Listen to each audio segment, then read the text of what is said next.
तर आज बनवतीये इन्स्टंट फराळी बटाट्याचा चिवडा।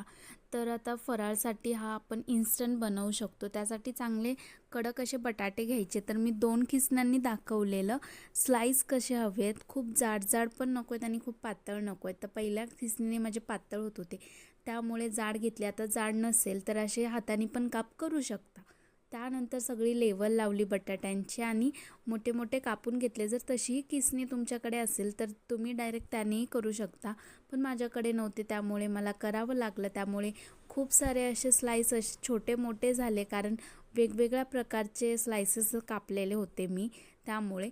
तर नंतर मी मसाला तयार करून घेतला, जो की त्याच्यामध्ये टाकायचा होता। त्यामध्ये होतं आमचूर पावडर, लाल चटणी, मीठ आणि सेंधे मीठ। त्यानंतर बटाट्याचा खीस तळून घेतला, नंतर शेंगदाणे तळून घेतले आणि अशा पद्धतीने चिवडा झाला तयार। तुम्हाला कसं वाटलं नक्की सांगा।